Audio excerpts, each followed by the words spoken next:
Everybody,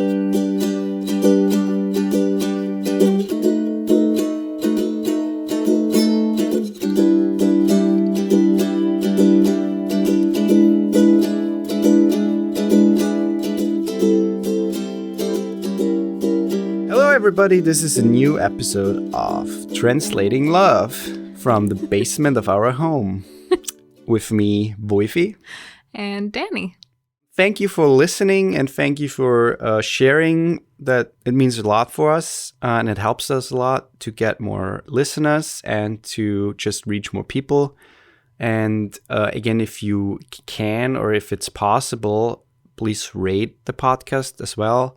That helps a lot too.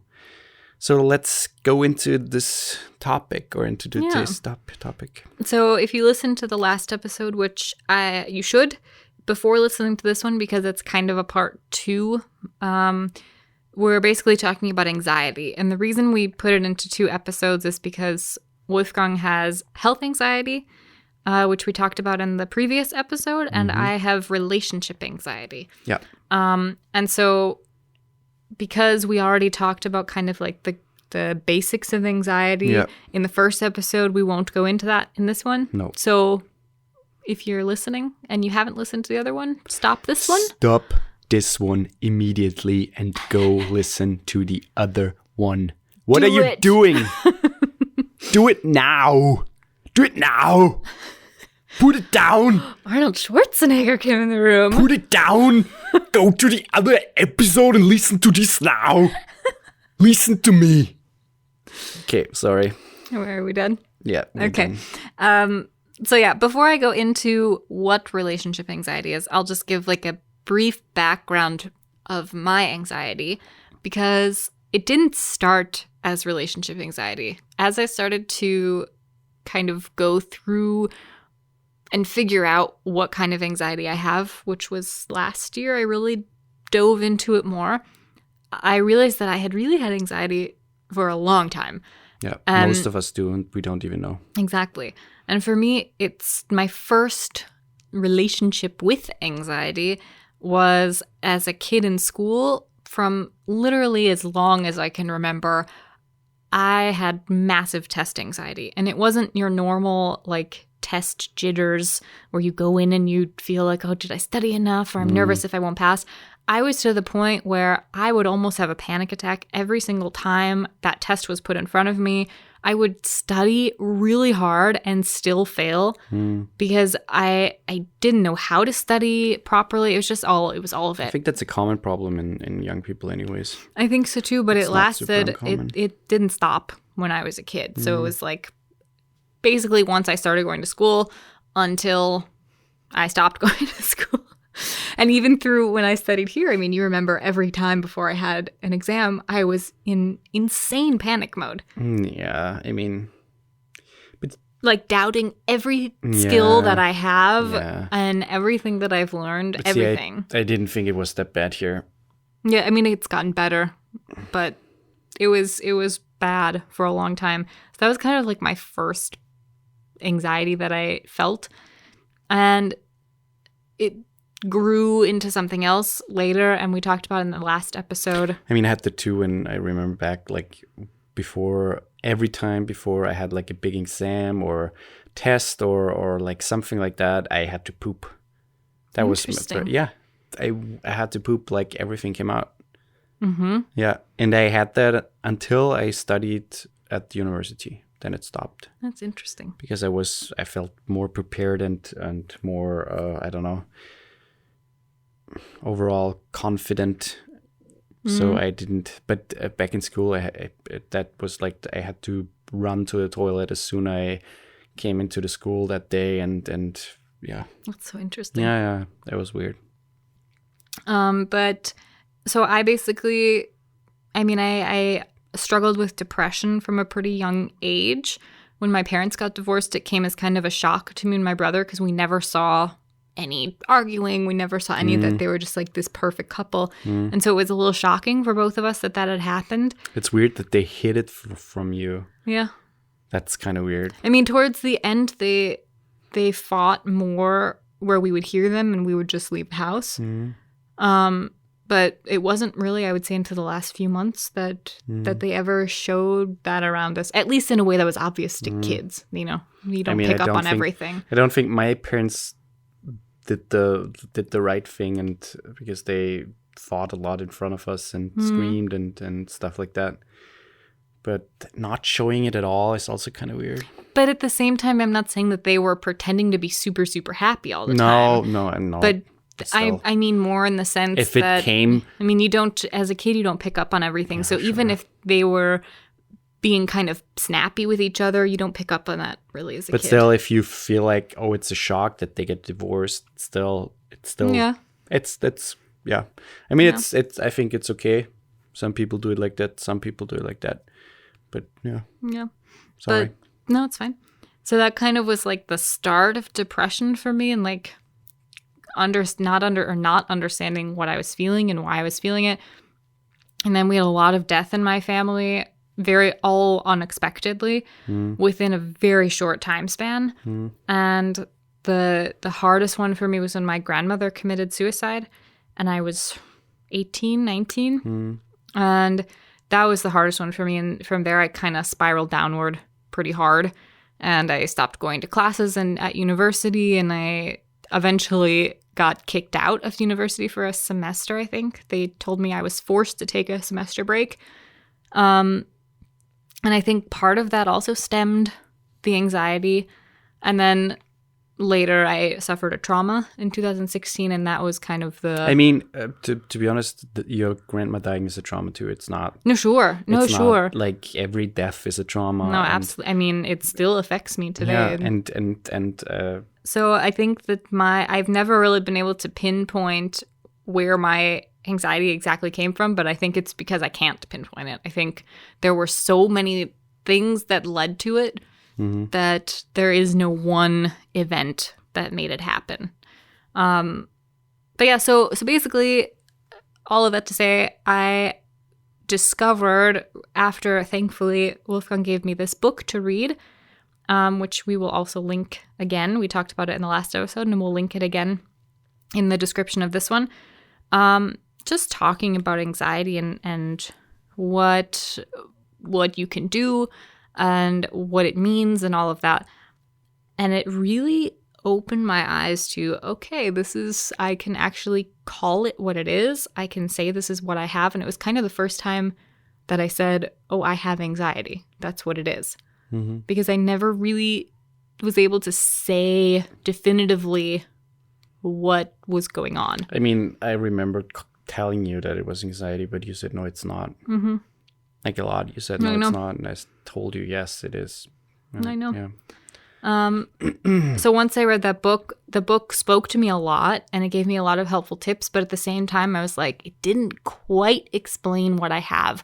And so I did a little more research into it, and I found that what I have is called relationship anxiety. And I will just quickly read a little blurb about what relationship anxiety means. It doesn't mean I'm afraid of relationships. This is from healthline.com. It just says, you're in a relationship with a great person who you love. You've developed trust, established boundaries, and learned each other's communication styles. At the same time, you might find yourself constantly questioning yourself, your partner, and the relationship. Things like, will things last? How do you know if this person is really the right one for you? What if they're hiding some dark secret? What if you're incapable of maintaining a healthy, committed relationship? So basically, it's things like that. So it's feelings of worry and insecurity and feeling like, okay, maybe I'm not enough for this person. Or even if things are going incredibly well with the person, you doubt everything that they do, that they say, everything. And it's miserable. Yeah, that's what anxiety does. It's totally miserable because for me, I've mostly dated nice guys. But I've also dated not nice guys. And as a kid, I developed late. We'll say it that way. And in high school, I was made fun of a lot because boys are mean sometimes. Girls are mean sometimes. Kids are mean. Kids are mean. But I was made fun of a lot. And until my junior year of high school, when I developed finally, boys didn't notice me. So they would say things, they would call me flat-chested, they would say really hurtful things that made me feel like, okay, I'm not attractive, nobody wants to date me, all of that. And then I developed and I came back to school and suddenly all of these guys, of course, want to date me or take me out or whatever. And I'm not saying I wasn't like the most beautiful girl. There was plenty of others, but all of a sudden Danielle has boobs and boys are into that. So I think that also set kind of a bad mindset for me because I still am affected by things like that today. And you can probably attest to that. I ask you sometimes, would you be more attracted to me if this or if that or, And I say yes, but she doesn't change anything. So it's kind of, what's the point of her asking? No, but that's exactly what anxiety does. I ask him questions that are stupid to even ask in the first place. He answers, no, of course not. And I don't believe him. That's the crazy part. He says, no, why would I care about that? It's your body and I'm attracted to you just the way you are. And my head is like, he's lying. How could you possibly be attracted to that? That's what it does. But I think with my anxiety is more my thing in the sense that it has nothing to do with you or it doesn't relate to anything that you do. But your anxiety is, since it's relationship anxiety and since we are in a relationship, it has a lot of effect on our relationship, more so than my anxiety. Yours has a massive effect on our relationship. Yes.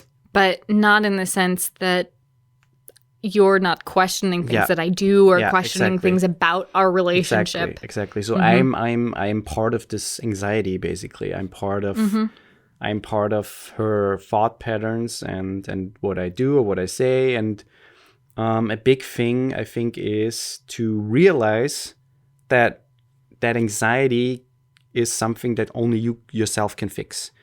That's not you. It's the same with my anxiety. It's the same with every anxiety. You can ask for reassurance as often as you want to. It will come back, and it won't ease anything. Ultimately, it comes down to you and to the work you to do yourself. And I think for me, the hardest thing about relationship anxiety has been, and I've also noticed patterns. It's not just in this relationship. It was in my previous relationships as well. Not all of them, but the more recent ones where I had similar patterns of thinking, but it was never to the extreme that it is now. And part of that, I think, is because I had never been with somebody who was friends with a lot of women before I met Wolfgang. And he's that's my You're trying to be suave now. Yeah, but I can't think of But I'd never really been with somebody who has that many female friends. No, we're not going to say it now. That's the downside of being beautiful. Well, and not to mention all of his, not that it should matter, but in my anxiety brain, it does matter. All of his female friends are gorgeous, like all of them.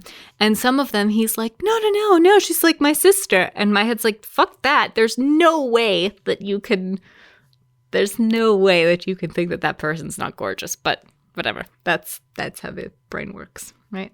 See, and if you could see her right now, she's basically asking me for... No, I'm not. I mean, your eyes do. I'm not. I'm only looking at you like that because you're looking at me like you're expecting that. Okay. Dodged a bullet right there. Who dodged a bullet? I don't know. Someone did, probably. Let's go back to the arguing episode.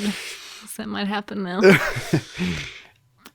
But yeah, I have a lot of female friends, and even though I wouldn't say a lot, but I do have some. Yeah, I would say you have a lot. And sure, they are not hideous because Wolfgang always says he likes to surround himself with beautiful people. So. And that's true. That's true. But I have to say, beauty is a totally subjective thing, and someone can look beautiful for one person, and someone can look beauty not especially beautiful. And that's something I really appreciate about Wolfgang is that beauty for him is not purely physical. No, it's not at all. Their personality. Yeah. literally everything Trust about me, I have them. the most hideous friends, and I love them because their inside is so beautiful. No, I'm kidding.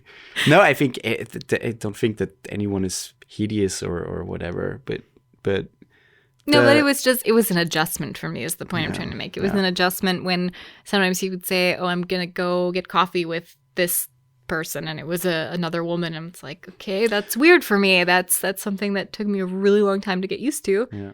It was hard for me to get used to him spending time with other women when it was, it was hard for me to realize that it's purely platonic, like that there's nothing else there.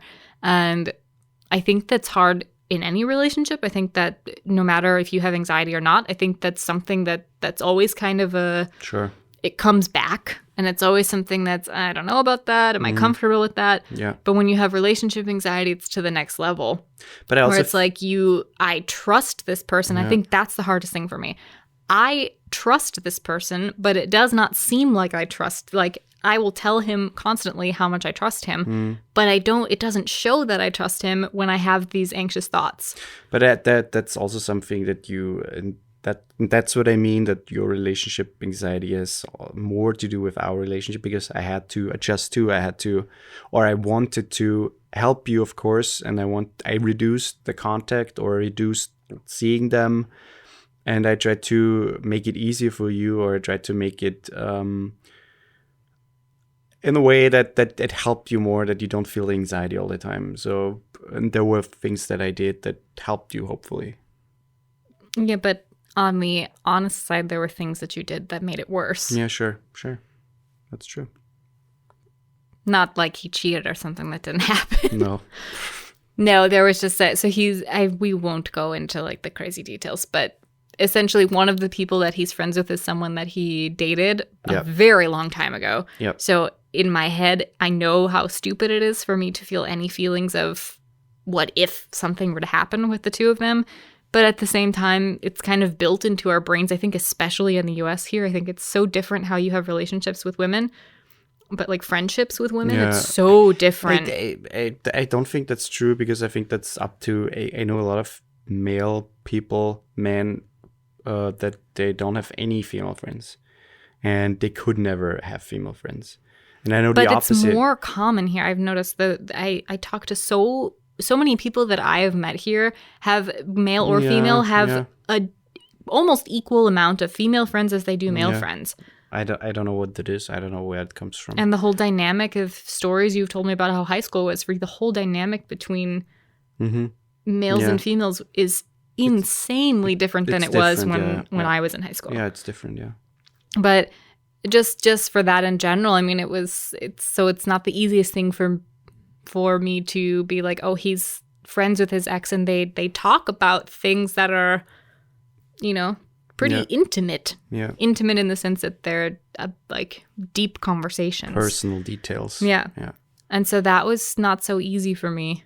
So there was like a short time where I was like, okay, this is really bothering me. And he saw that. And so he said that he would, kind of reduce contact. And I found out later that he hadn't reduced it at all. Yeah. And that there was still talking going on, and he was deleting messages so I wouldn't find out. And so it was It sounds pretty bad, but I mean, to give it is. some context. I mean, yeah, but to give some context, they didn't do anything that would. No, he wasn't doing anything wrong in the sense that he was like sending messages that are inappropriate or nothing like that. It was a normal conversation between friends, but it was in my head, brain. He was like, being hey, helpful. I'm trying to. Why even bother her with that? Or I'm trying to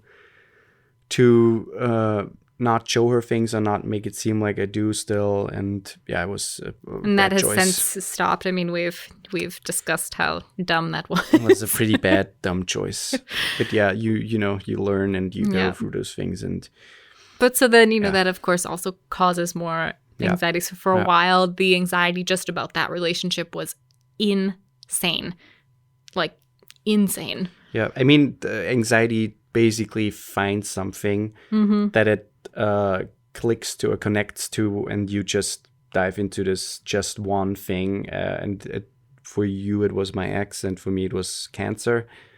And once that's over and you are not super careful, anxiety finds another way, another outlet, another part of your life that it infests, and then you go into it again and you think about that stuff all the time. Yeah. Yeah. But essentially, I mean, for a while, it was really destructive to our relationship because it was I didn't know what it was yet. I didn't have this label on it that, oh, this is anxiety. It just felt like I was going crazy. I literally felt like I was going insane because I love this person. We have this great relationship. And I feel like I was somehow trying to ruin that. Yeah. Like somehow subconsciously, I'm trying to kill the relationship or test it to its limits. Yeah. It wasn't super easy. But at the same time, I mean, I knew before you did or before you admitted to it what it was. And so I understood you and I tried to make you understand it, but it just took a while. And I think that's also something you can force it. But that's why reading and just in general, getting to know that stuff a little bit more makes you understand it faster. And once it comes along, you maybe realize it much faster. Hey, that's anxiety or that's that. And so I guess for me, getting through it, and I still struggle with it sometimes. And I still have days or weeks at a time where it's really heavy. Yeah. Right now, I've had like the best time ever with it where I basically acknowledged what it was last year around this time in the summer of last year. Yeah. And it took a long time to kind of get to a point where I could be like having a week or two with nothing. That took a long time. But I mean, lately, I think my longest streak of really having no thoughts like that it was like 3 months or something. And when I say that, I don't mean I never had the thoughts. I did. But I learned how to just let them be there and also how to just let them go. Yeah. And basically talk myself down from them. Like, it's just anxiety. It's not true. And then it's gone. And then it doesn't affect me the rest of the day. Yeah. That took a long time. But what's helpful was something that was in the book that we both read. And this really, really, really helped me. I bought a journal. And it was small enough that I could take it with me everywhere. So it fit in my purse or my backpack. Wherever I went, I brought it. It doesn't matter where. I might be going just to the movies. It came with me. If I had an anxious thought, write it down. You write down the day, the time, where you are, and then the thought. And you don't only write the thought, you write a positive alternative to that thought. That's CBT. Exactly. That's cognitive behavioral therapy. Yeah. And so you write down the negative thought as short as possible. You don't want to write a narrative. You just write 2-3 sentences tops. And then you change it to make it positive. So that exact thought, change it, make it positive, write that down, put the book away. That's it. Yeah. And that's it. And you do that every single time you have a thought. Yeah. And at first, you write in that thing all the time. I was literally like once an hour writing something down. But eventually it gets less. And then you start to notice patterns. So I started to notice, okay, I'm having these thoughts majorly in the morning between this time and this time. And then again, before I go to bed, or, you find these patterns. And that helps to kind of prepare yourself for, okay, this is around the time where I start feeling anxious. So what can I do to prevent that? Or what can I do to just keep myself from falling into that trap? And as you said, the anxiety will get less, and then there will be days or weeks where you feel no anxiety, and then it hits you again. I can't remember the last time I wrote in the journal. And that's the cool thing about that, because, that's why I like to say anxiety comes in waves, because it goes down and then it comes again, and that's just how it is always. But once you notice that you maybe go for 2 days or 3 days without anxiety, or even a week, or maybe even a month, and then it hits you again, that's the motivation and the knowledge or the proof that you're on the right path. Yep. And it's also completely normal to have the feeling like, say you haven't had anxiety or it hasn't been super heavy in a long time, like 2-3 weeks, 4 weeks, whatever. And then it comes back and feels like a ton of bricks. That's normal, yeah. That's also normal. And it's normal to feel like that happened to me recently, where I hadn't really had much of anything in a few months. And then all of a sudden it hit me as if I was where I was a year ago. But that's exactly what I mean. It comes in waves, and Yeah. it only feels like that because you haven't had it in a while. Yeah. It's the same amount. Yeah. It didn't change. Oh. Yeah, that's anxiety. It's a bitch. It's a fucking bitch. But it's also manageable. And Mhm.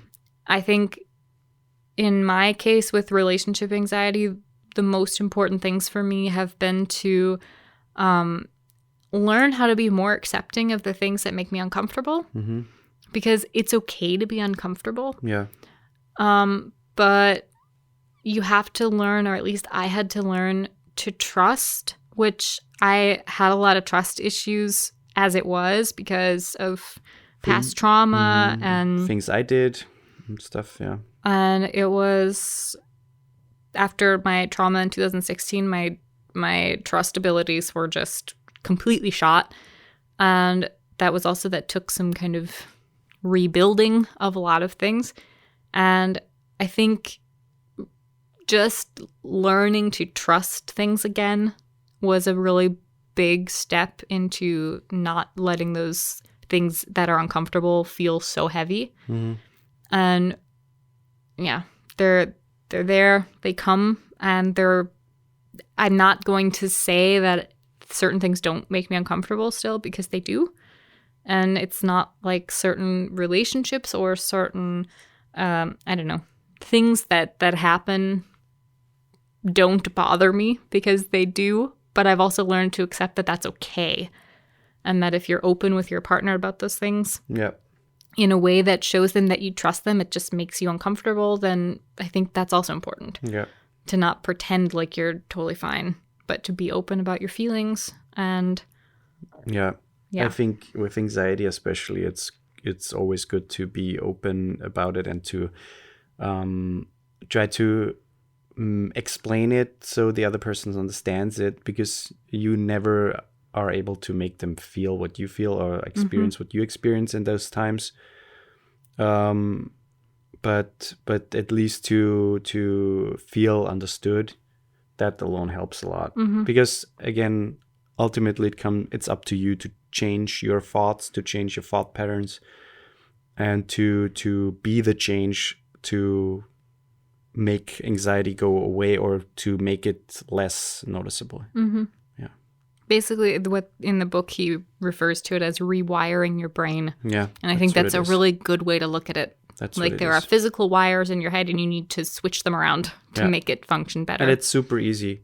With CBT, and you practice those things, you can see outcomes, or you can see progress in a few days. I just think it's important to make note that it's going to be different for everybody. No, sure. That and it takes a long time. Someone else's progress isn't going to be the same as yours, because you can't compare work that you do, because we both did insane amounts of work to get to where we are. Yeah. But it takes a while and it takes a lot of time, but it's worth it. Yeah. It's worth it. It is worth it. And it will still affect you throughout your life. It still affects me. I have less of it now, but it's there. It's not like it's not there. I've just learned how to let it be there and not let it bother me as much. I have to say I'm over it. I know it's still there, but I'm not at all affected by it anymore. That's good. Yeah, it's good. Took me a while. Okay, that's it. I think. Thank you for listening. Thank you for sharing. Thank you for liking. Thank you for giving us reviews, good or bad ones. And again, if you are able to, please review the show, and also please share the show with your friends. Follow us on Spotify. There's this awesome share function where you can just share it to your Instagram story or to your Facebook friends. Please do. It will help us a lot. And again, thank you for listening. We really, really appreciate it. We really do. We have a lot of fun doing that. We don't do it because we make money out of it. We don't do it because we want to make money out of it. We just do it because it's a fun project. Yeah. Okay.